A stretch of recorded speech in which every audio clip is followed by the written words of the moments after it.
ماں باپ کے 3 گناہوں کی سزا اولاد کو بھی ملتی ہے۔ تمام والدین یہ ویڈیو لازمی دیکھیں۔ حضرت علی رضی اللہ تعالیٰ عنہ نے فرمایا کہ ماں باپ جب 3 گناہ کرتے ہیں تو اس کی سزا اولاد کو بھی ملتی ہے۔ نمبر 1، بسم اللہ الرحمن الرحیم۔ حدیث المسلم میں یہ روایات مذکور ہیں کہ حضرت محمد مصطفیٰ صلی اللہ علیہ وآلہ وسلم نے فرمایا کہ اگر میں ماں باپ کو اس دنیا میں پاتا تو میں نماز عشاء کے فرض پڑھ رہا ہوتا تو کسی ایک کی آواز میں سن لیتا تو میں نماز چھوڑ کر انہیں لبیک کہتا۔ ایک مرتبہ حضرت علی رضی اللہ تعالیٰ عنہ اپنے حجرہ مبارک میں تشریف فرماتے کہ ایک بوڑھی عورت نے آ کر عرض کی کہ اے امیر المومنین، میری 2 ہی اولادیں ہیں، ایک بیٹا اور ایک بیٹی، وہ دونوں ہی نافرمان ہیں اور اکثر اوقات بیمار بھی رہتے ہیں، اور میری بیٹی کا رشتہ لینے کے لیے کوئی بھی تیار نہیں ہے اور نہ ہی کوئی میرے بیٹے کو رشتہ دینے کے لیے تیار ہے۔ میں ایسا کون سا عمل کروں کہ جس سے ان کی زندگی میں نفع اور مال اور رزق میں برکت آ جائے اور میری نافرمانی بھی نہ کریں اور میری اولاد کا رشتہ بھی اچھی سے اچھی جگہ ہو جائے اور وہ صحت مند بھی ہو جائیں اور میری نافرمانی بھی چھوڑ دیں، کیونکہ میرا بیٹا اور بیٹی دونوں ہی بہت زیادہ نافرمان ہیں، میری نافرمانی کرتے ہیں، میں جو کچھ کہتی ہوں میرا کہا نہیں مانتے، میرا بیٹا شراب اور دیگر گناہ بھی کرتا رہتا ہے اور میری بیٹی بھی میرا کہا نہیں مانتی، وہ دونوں دین اسلام سے مطابقت نہیں رکھتے۔ اے امیر المومنین حضرت علی رضی اللہ تعالیٰ عنہ، مجھے کوئی ایسا عمل بتائیں جس سے میرا بیٹا اور میری بیٹی دونوں راہ راست پر آ جائیں اور دین اسلام سے محبت کرنے لگ جائیں اور میری نافرمانی بھی نہ کریں اور ان کے رشتے بھی اچھی سے اچھی جگہ ہو جائیں اور دونوں تندرست بھی رہنے لگیں۔ حضرت علی کرم اللہ وجہ الکریم نے فرمایا کہ ماں باپ کے ایسے 5 عمل ہیں کہ جن کی سزا اولاد کو بھی ملتی ہے، اور وہ 5 عمل ایسے ہیں جس سے اولاد کا تعلق جڑ جاتا ہے۔ امیر المومنین حضرت علی رضی اللہ تعالیٰ عنہ نے فرمایا کہ اگر ماں باپ یہ عمل کرتے ہیں تو ان عملوں کی سزا اولاد کو بھی بھگتنی پڑتی ہے۔ وہ بوڑھی عورت حیرانی سے کہنے لگی کہ اے امیر المومنین، وہ کون سے 5 ایسے عمل ہیں جن کی وجہ سے ہماری اولادیں بیماری میں مبتلا اور پریشانیوں اور دیگر پریشانیوں میں اور نافرمانیوں میں اور ان کی زندگی میں بہت سی مصیبتیں آ جاتی ہیں؟ تو امیر المومنین حضرت کرم اللہ وجہ الکریم نے فرمایا کہ اے بوڑھی عورت، ماں باپ کا پہلا عمل یہ ہے جوان جب ان کی اولاد کو گھاٹا دیتی ہے۔ نمبر 1، جس کے ماں باپ قرآن پاک پڑھیں اور گھر میں تلاوت قرآن پاک نہ کرتے ہوں، ان کے گھروں میں بے برکتی نازل ہو جاتی ہے اور شیطان کے چیلے اس گھر میں ڈیرے ڈال لیتے ہیں، اور شیطان کے یہ چیلے ان ماں باپ کی اولاد کو بھٹکاتے رہتے ہیں، جس کی وجہ سے ان ماں باپ کی اولادیں بیمار رہنے لگتی ہیں اور گھر میں لڑائی جھگڑے، ناچاکیاں اور بے اعتمادی بڑھ جاتی ہے، جس کی وجہ سے ان کی اولادیں نافرمان ہونا شروع ہو جاتی ہیں، بلکہ دین اسلام سے بھٹکنا بھی شروع ہو جاتی ہیں، کیونکہ قرآن پاک میں اللہ تبارک و تعالیٰ کی ایسی مقدس کتاب ہے کہ جس کے ہر لفظ کو پڑھنے سے اللہ تبارک و تعالیٰ انسان کو 10 نیکیاں عطا فرماتا ہے اور ہر 10 نیکی کے بدلے میں انسان کا مرتبہ اور رتبہ بلند کر دیا جاتا ہے، اور ہر اس نیکی کے بدلے میں اس کے گھر میں برکتیں اور رحمتیں نازل فرماتا ہے، جن کی وجہ سے اس ماں باپ کی اولادوں پر اثر پڑتا ہے اور ان کی اولادوں پر بیماریاں اور مصیبتیں ختم ہو جاتی ہیں اور وہ باحیا اور دین اسلام پر قائم رہتی ہیں۔ اللہ تبارک و تعالیٰ کی ان اولادوں کی قسمت اپنے ایک فرشتے کے ذمے لگا دیتا ہے اور وہ فرشتہ ان شیطانوں کے چیلوں کو بھگا دیتا ہے اور ان کے گھر میں برکتیں اور رحمتیں نازل کرتا ہے۔ اللہ تبارک و تعالیٰ کے فضل و کرم سے رحمتیں برستی ہیں، جہاں اللہ تبارک و تعالیٰ کی برکتیں اور رحمتیں برسنا شروع ہو جائیں، اس گھر میں نہ ہی شیاطین آ سکتے ہیں، نہ بے برکتی، نہ ہی ان کی اولادوں کو کوئی سایہ تنگ دستیاں یا کوئی اور پریشانی انہیں چھو بھی نہیں سکتی۔ ہم نے تقریباً یہ دیکھا بھی ہے کہ اکثر اوقات ہمارے رشتہ داریاں اپنے گھروں میں جھانک کر دیکھیں، ہمارے قرآن پاک جو اللہ تبارک و تعالیٰ کی مقدس کتاب ہے، جو ہمارے آخری نبی حضرت محمد مصطفیٰ صلی اللہ علیہ وآلہ وسلم پر نازل ہوئی، ہمارے گھروں میں بیٹھے بیٹھے ان پر دھول جم گئی ہے۔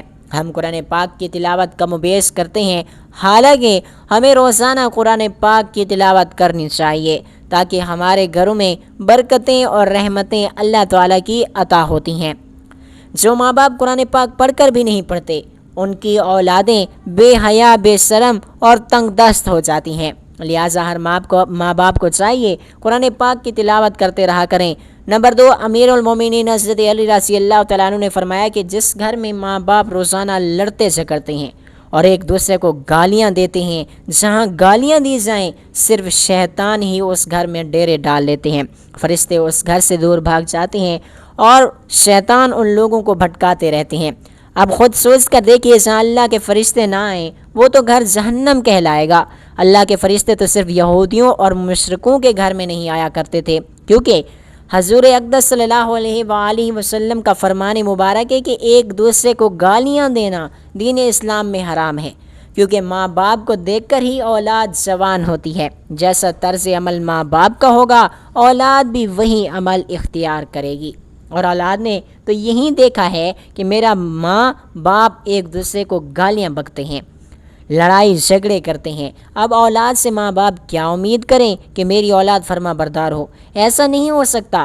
اس لیے حضرت علی رضی اللہ تعالیٰ عنہ نے فرمایا کہ ماں باپ کو چاہیے دین اسلام میں جو بولنے کے طریقے بتائے گئے ہیں وہی اختیار کریں، تاکہ ان کی اولادیں وہ سن کر ان پر اثر کریں۔ اس طرح آپ کی اولادیں نافرمان اور بے حیا نہیں ہوں گی اور دیگر مصیبتوں سے بھی آپ کی اولاد بچی رہے گی، بلکہ اپنے گھروں میں حدیث کی باتیں کیا کریں۔ حضور اقدس صلی اللہ علیہ وآلہ وسلم کا فرمان مبارک سنایا کریں۔ اپنے بیٹیوں کو حضرت فاطمہ الزہرا رضی اللہ تعالیٰ عنہا یا حضرت اماں عائشہ رضی اللہ تعالیٰ عنہا کی باتیں بتایا کریں، بلکہ باپردہ اور پاکیزہ قصے بھی سنایا کریں، تاکہ ہماری بیٹیاں باحیا اور فرما بردار ہوں۔ اس لیے ماں باپ کو چاہیے دین اسلام کے طرز پر ہی بولا کریں، تاکہ ان کی اولادیں بیماریوں سے اور نافرمانیوں سے بچ سکیں۔ نمبر 3، مولا علی رضی اللہ تعالیٰ عنہ فرماتے ہیں ماں باپ کی بے پردگی کی وجہ سے ان کی اولادوں پر خطاؤں یا بیماریوں کا حملہ ہوتا ہے۔ حدیث صحیح بخاری میں ابو ہریرہ سے روایت ہے، حضور اقدس صلی اللہ علیہ وآلہ وسلم نے فرمایا کہ جو پردہ دار عورت ہوگی اس پر جنت واجب ہے، جو بے پردہ عورت ہوگی اس پر جہنم واجب ہے۔ جہاں بے پردگی ہوگی وہاں اللہ تعالیٰ کے فرشتے ایسے گھروں میں رہنے والے انسانوں کے لیے بد دعائیں کرتے ہیں اور شیطان نیچے بیٹھ کر ان کے گھروں کو اپنا بسیرا بنا لیتے ہیں۔ جہاں بے پردگی عام ہو وہاں ماں باپ کی اولادیں بے حیا، نافرمان، غلط کاموں میں پڑنے والی ہوتی ہیں۔ یہی نہیں بلکہ ان کی اولادوں کو مصیبتیں، پریشانیاں اپنا مقدر بنا لیتی ہیں۔ یہ سب ان کے ماں باپ کی بے پردگی کا نتیجہ ہوتا ہے۔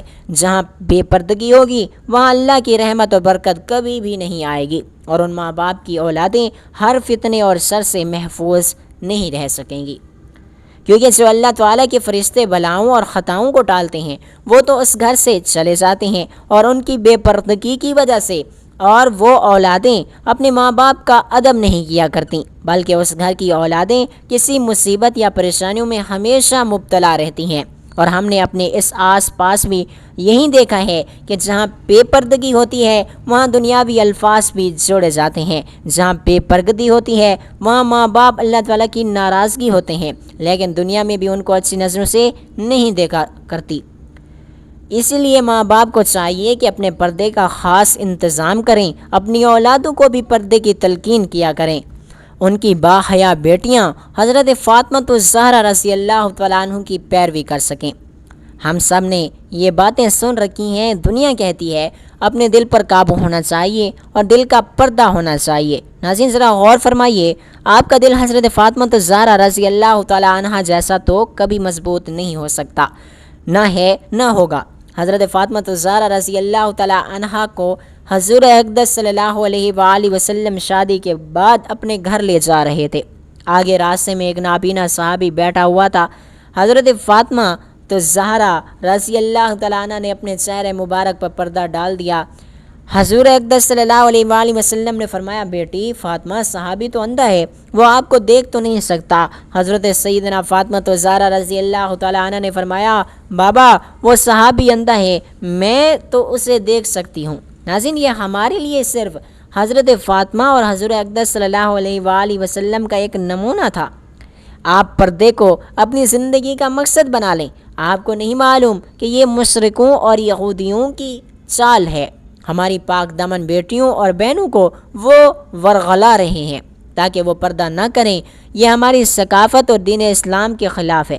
پردہ عورت کا زیور ہے، عورت زیور کے بنا اچھی نظر نہیں آتی، اس لیے اپنے پردے کو حضرت فاطمہ الزہرا رضی اللہ تعالیٰ عنہ کی طرح اپنائیں تاکہ اللہ تبارک و تعالیٰ اور اس کا رسول بھی خوش ہو جائیں اور آپ کی یہ دنیا اور آخرت سنور جائے گی۔ نمبر 4، حضرت علی رضی اللہ تعالیٰ عنہ نے فرمایا کہ جو ماں باپ دوسرے کسی ماں باپ کی اولادوں کے لیے اچھا نہ سوچتے ہوں یا نہ دیکھتے ہوں، یا ان کی اولادوں پر اللہ تعالیٰ بھی وہی فرمان جاری کر دیتا ہے۔ جو لوگ دوسروں کی اولادوں کے لیے برا سوچتے ہیں، اللہ تبارک و تعالیٰ ان کی اولادوں کے لیے برا کرتا ہے، کیونکہ اللہ تبارک و تعالیٰ وحدہ لا شریک ذات ہے، اس کی بے پناہ قدرت ہے۔ اللہ تعالیٰ کسی بھی ماں باپ کی محبت سے زیادہ اپنے بندوں سے پیار کرتا ہے۔ جب تم کسی کی اولاد کو دھوکا یا کسی پریشانی میں ڈالو گے تو اللہ تبارک و تعالیٰ وہی نظریں آپ کی اولادوں پر مسلط کر دیتا ہے۔ جیسا کرو گے ویسا بھرو گے۔ تم اگر کسی کی اولادوں کے لیے اچھا سوچو گے تو اللہ تبارک و تعالیٰ آپ کی اولادوں کے لیے بھی اچھا سوچے گا۔ جیسا تم کسی کے بیٹے کے بارے میں سوچتے ہو یا کسی کے بیٹے کے بارے میں سوچتے ہو، ویسا ہی اللہ تبارک و تعالیٰ تمہاری اولادوں کا بھی دوسروں کی نظر میں یہی نظریہ قائم کر دیتا ہے۔ حدیث پاک کا ایک مفہوم ہے۔ حضور اقدس صلی اللہ علیہ وآلہ وسلم کی خدمت اقدس میں ایک صحابی نے عرض کی کہ یا رسول اللہ صلی اللہ علیہ وآلہ وسلم، فلاں صحابی کسی عورت کو چھپ چھپ کر دیکھتا ہے۔ تو آپ صلی اللہ علیہ وآلہ وسلم نے اس صحابی کو فرمایا اس کو بلا کر لاؤ۔ جب وہ صحابی آپ صلی اللہ علیہ وآلہ وسلم کی خدمت اقدس میں حاضر ہوا اور آپ صلی اللہ علیہ وآلہ وسلم نے اس سے فرمایا کہ تم اپنے گھر کی نگہبانی چھوڑ گئے ہو کیا؟ اس صحابی نے عرض کیا کہ یا رسول اللہ صلی اللہ علیہ وآلہ وسلم، نہیں، میں تو اپنے گھر پر آپ کے فرمان کے مطابق ضرور نگہبانی کرتا ہوں۔ آپ صلی اللہ علیہ وآلہ وسلم نے فرمایا جاؤ، جا کر دیکھو آپ کا گھر محفوظ بھی ہے یا نہیں ہے۔ تو وہ صحابی دوڑتا ہوا جب گھر پہنچا تو اس کی ایک دیوار گر چکی تھی۔ تو وہ صحابی فوراً حضور اقدس صلی اللہ علیہ وآلہ وسلم کی خدمت اقدس میں حاضر ہوا اور عرض کی کہ یا رسول اللہ صلی اللہ علیہ وآلہ وسلم، یہ کیا معاشرہ ہے؟ آپ صلی اللہ علیہ وآلہ وسلم نے فرمایا کہ کسی باپردہ عورت کو تم چھپ چھپ کر دیکھو گے تو اللہ تعالیٰ تمہارے گھر کی دیواریں گرا دے گا۔ اس لیے ہر کسی کی بیٹی کو اپنی بیٹی سمجھو، ہر بہن کو اپنی بہن سمجھو تاکہ تمہاری عزتیں بھی محفوظ رہ سکیں۔ نمبر 5، امیر المومنین حضرت علی رضی اللہ تعالیٰ عنہ نے فرمایا کہ جو ماں باپ اپنے گھر میں حلال و حرام کا فرق نہ کرتے ہوں، حرام وہ نہیں جو حرام جانور کھا لیا یا کوئی اور حرام چیز کھا لی جائے، وہ تو قطعاً حرام ہے۔ حرام وہ جو حلال کو حرام کر کے کھایا جائے، یعنی کسی کو دھوکہ فریب کاری دے کر کسی کا حق کھا لیا جائے تو یہ ہو کر بھی حرام ہو جاتا ہے، یا کسی مسکین اور غریب کا حق مار کر وہی رزق اپنے بچوں کو کھلایا جائے تو وہی بچے نالائق، بے حیا، بے شرم، بے ادب ہو جاتے ہیں۔ بعض احباب ایسا ہی کرتے ہیں کہ میں نے فلاں مال لیا، رزق اتنے کا خریدا تھا، اور قسم اٹھا لیتے ہیں۔ وہ مال تو بک جاتا ہے لیکن اس میں برکت نہیں رہتی۔ برکت اسے کہتے ہیں جس رزق میں اللہ کی رضا شامل ہو۔ جس رزق میں برکت نہ ہو یعنی اللہ کی رضا نہ ہو، وہ رزق حرام ہو جاتا ہے۔ اس عمل سے بھی ان ماں باپ کی اولادیں نافرمان، بے حیا اور دین کے بتائے ہوئے راستے پر عمل نہیں کرتی۔ ناظرین، اپنی اولادوں کو حق حلال کھلائیں اور جو حضرت علی رضی اللہ تعالیٰ عنہ نے یہ قول مبارک فرمایا ہے ان پر عمل کریں۔ اللہ تعالیٰ اپنی حفظ و امان میں رکھے، آمین ثم آمین۔ ناظرین، کمنٹ باکس میں اللہ تبارک و تعالیٰ کی 99 ناموں میں سے کوئی ایک نام ضرور ٹائپ کریں۔ شکریہ۔ اللہ تعالیٰ ہم سب کا حامی و ناصر ہو۔ اگر آپ لوگوں کو یہ معلوماتی ویڈیوز اچھی لگی ہوں تو ویڈیو کو لائک کریں، ہمارے اس معلوماتی چینل کو سبسکرائب کر دیں۔ ملتے ہیں نیکسٹ ویڈیوز میں، تب تک کے لیے اپنا بہت سارا خیال رکھیں اور ہمیں اپنی نیک دعاؤں تمناؤں میں یاد رکھیں۔ السلام علیکم ورحمۃ اللہ وبرکاتہ۔